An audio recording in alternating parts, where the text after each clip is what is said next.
Assalamualaikum warahmatullahi wabarakatuh. Selamat pagi, siang, sore, dan malam buat mas bro dan mbak sis dimanapun kalian berada. Kembali lagi bersama gua Deep Motovlog.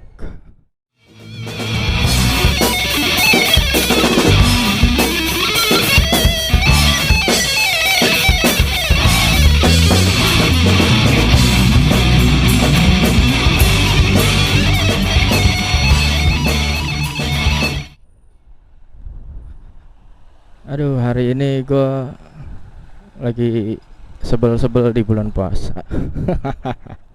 Sebel kesel di bulan puasa. Mau curhat dikit nih ya. Boleh ya YouTube, mau curhat dikit. Mudah-mudahan pendengar gua nggak bilang gua nyinyir ya. Karena ini memang realita gitu, di lapangannya seperti itu keadaannya. What happened? Gue mau cerita tentang ketidakpedulian. Karena apa? Gue alami di rumah. Lingkungan gue tuh lingkungan yang tidak peduli dalam hal sekecil apapun. Gue singgung sedikit masalah nggak peduli tentang tetangganya. Yaitu masalah parkir aja, hal sepele ya, masalah parkir. Sebenarnya gang gua, rumah gua itu ya nggak tinggal di kompleks sih, soalnya gua ya, gua tinggalnya di gang. Tapi gangnya itu nggak terlalu kecil amat gitu loh, nggak kecil-kecil amat. Dulu tuh gang itu tuh masih ada pedagangnya lah. Maksudnya masih ada pedagangnya, ada orang yang bisa berjualan di situ, pedagang keliling bisa berjualan di situ, gitu. Jadi kayak orang tukang bakso gitu keliling masih bisa ngetem di situ sebentar buat melayani, terus habis itu bisa cabut lagi buat muter keliling. Atau tukang sate kayak gitu masih bisa dia keliling di situ. Cuma sekarang tuh gang gue tuh jadi padat gitu. Karena apa? Karena parkir. Faktor utamanya parkir, yang satu tetangga yang nggak mau parkir di depan rumahnya sendiri tapi malah parkir di depan rumah orang. Itu pertama. Terus yang kedua, faktor yang kedua itu orang ngontrak atau ngekos. Orang yang ngekos atau ngontrak itu seharusnya parkirannya disediakan oleh yang punya kosan atau yang punya kontrakan gitu loh. Jangan nyediain kamarnya doang, terus orang ngekos parkirnya disuruh di tetangganya atau disuruh di tempat lain. Kan itu konyol kalau menurut gua.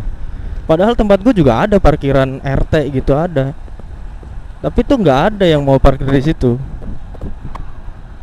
Bukan karena tidak mampu bayar, tapi karena tidak peduli. Yang penting gue parkir dah, terserah mau di mana aja, nggak peduli orang di sekitar gue mau gimana, kayak gitu. Jeleknya tuh lingkungan. Dulu tuh nggak gitu-gitu amat, waktu pas manusianya masih bisa diatur lah, masih sedikit, nggak gitu-gitu amat dulu. Orang dikasih tahu masih ngerti gitu. Mas, kalau mau parkir izin dulu kek, apa gimana sama yang punya rumah. Jangan orang pas mau keluar rumah tiba-tiba motornya di double. Mending double cuma double 2, kadang-kadang double 3.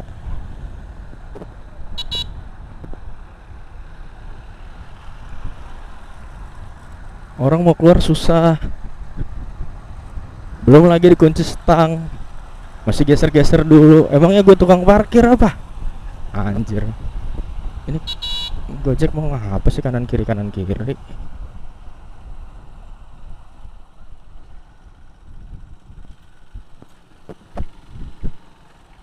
Disangkanya yang punya rumah tukang parkirnya dia, dibayar juga kagak kan. Yang kayak gitu kadang-kadang bikin kesel gitu. Gue pribadi nih, gue kalau mau parkir di tetangga gue pasti ngomong, pasti bilang dulu sama tetangga gue, izin dulu, Pak, Mas, Mbak, saya mau parkir depan ya, gitu. Pasti bilang dulu. Nggak ada tuh main ijik-ijik langsung parkir. Karena apa? Biar yang punya rumah tahu, seandainya dia mau keluar, tahu mesti ngubungin siapa gitu loh. Ini kadang-kadang gue kagak tahu itu motor siapa, parkir di samping motor gue. Udah gitu dipepetin lagi, kunci setang kan jangan. Aduh, puasa-puasa ya Allah. Jadi gini gua. Habisnya gimana? Gue cuma bisa di sini mengungkapkan perasaan gitu. Kadang-kadang kalau ngomong langsung malah ngajakin ribut, Bos. Gue tuh tipikalnya orang yang nggak suka gitu dengan keributan. Males. Bukannya nggak berani. Pernah tuh tetangga gua kedapetan. Jelas-jelas gue parkir depan rumah gue sendiri. Dia kebingungan nyari parkir, padahal di rumahnya masih ada lahan buat parkir. Tiba-tiba apa? Motornya dia tuh distandarin dua sambil dihajar, dibanting ke motor gue. Brak! Wah, kan kurang ajar itu namanya. Kalau udah kayak gitu gue udah emosi dah. Turun gue. Tetep tapi kepala gue dingin. Gue ajak ngomong baik-baik. Maksudnya apa? Alasannya apa? Kita kan hidup bertetangga, katanya dia. Justru karena kita hidup bertetangga lah, harusnya mikir, Bos. Bukannya seenaknya aja. Ingat, kita cuma tetangga, bukan saudara sekandung. Saudara sekandung aja masih ada attitude-nya, tata kramanya, unggah-ungguhnya. Lu cuma tetangga, nguntungin juga kagak. Tapi malah kayak gitu, attitude-nya jelek banget, sumpah.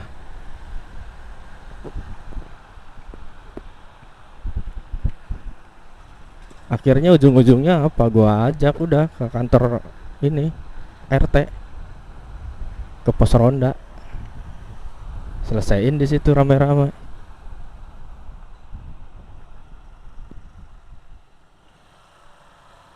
Dan untungnya gua ngerekam kejadian itu waktu itu.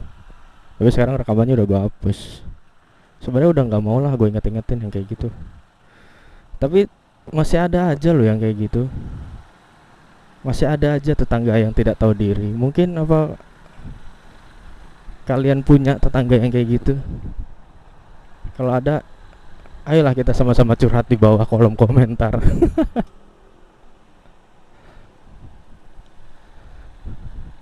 Ini tangki gue nih udah korban penyok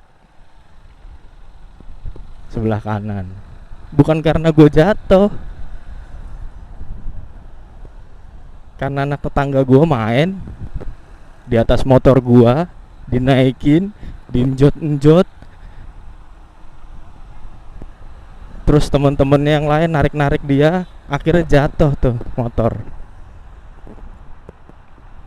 nimpa sepedanya, pas banget kena setang. Untung kagak bolong nih tangki. Tapi alhasil penyok, sampai sekarang belum gue benahin.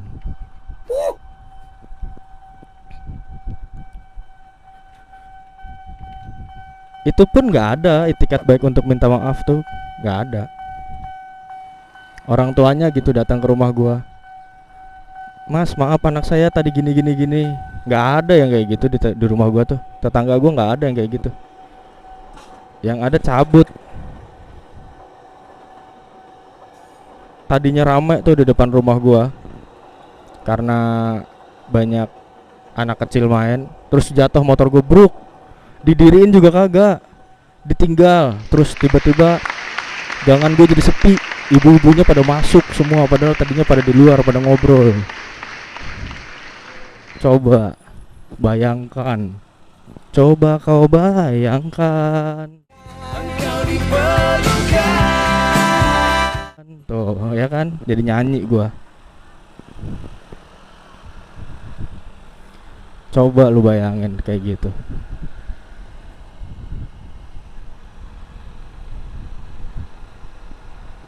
Gue yang orangnya humble jadi jaga jarak sama tetangga, jadinya kayak gitu mah. Punya tetangga kagak tahu diri. Siapa juga yang mau bertetangga jadinya kalau caranya kayak gitu. Sudah jelas-jelas anaknya berbuat salah, orang tuanya yang lebih dewasa gitu nggak ada etikat baiknya untuk ketemu kek, nggak usah ganti rugi, sekedar minta maaf nggak ada, langsung sepi tuh gangan beneran, kacau ya. Gue nggak tahu bagaimana cara mereka mendidik anak-anaknya tuh, gue nggak tahu deh. Tapi gue pribadi pernah dulu pas masih kecil, karena kesalahan gue, karena keteledoran gue bercanda di samping rumah orang, sepatu gue kelempar kena kacanya dia sampai pecah. Gue datengin orangnya itu pas gue masih SD, gue datengin, gue samperin rumahnya, gue duduk, gue minta maaf, gue duduk, gue ngomong baik-baik, bu maaf saya teledor, sepatu saya lepas pas saya main kena kaca ibu pecah, kalau ibu mau diganti kacanya saya pulang dulu, sepatu saya biar saya taruh di sini. Dulu gue kayak gitu bisa. Kok sekarang orang tuanya yang minta maaf ke gue aja enggak gitu. Itu kadang-kadang bikin sakit hati kan.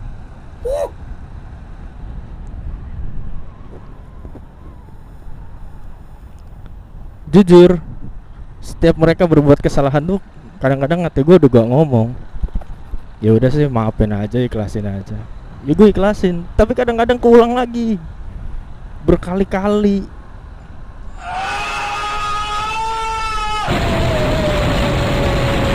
Gimana tuh kalau kayak gitu?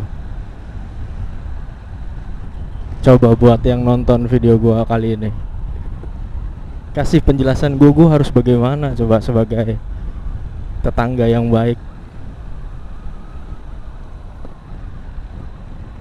Oh iya, nanti gua kasih klip sedikit. Tadi gua mau keluar, kebetulan gua tadi mau keluar, motor gua dipepet.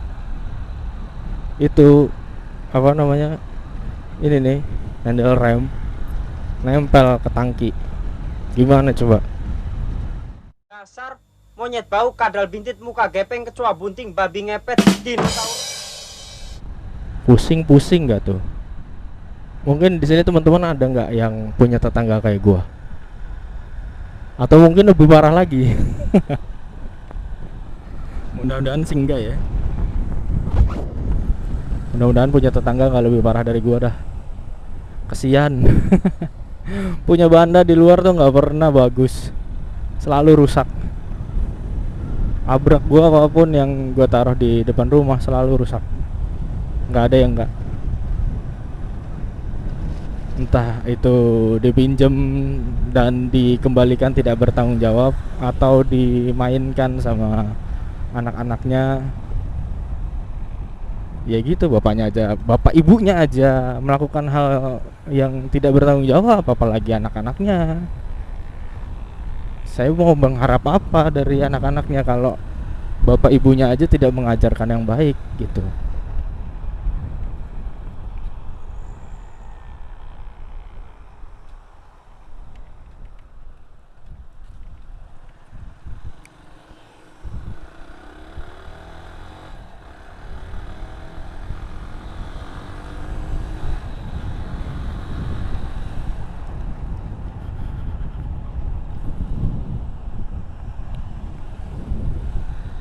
Di tempat gua tuh 2 rumah 1 tempat sampah, seingat gua tuh. Terus tetangga gua yang rumahnya di kos-kosin, kan kamarnya banyak tuh, buang sampahnya tetap aja di tempat sampah buat jatahnya gua, karena yang punya kosan gak nyediain. Coba gimana dah, nggak habis pikir gua.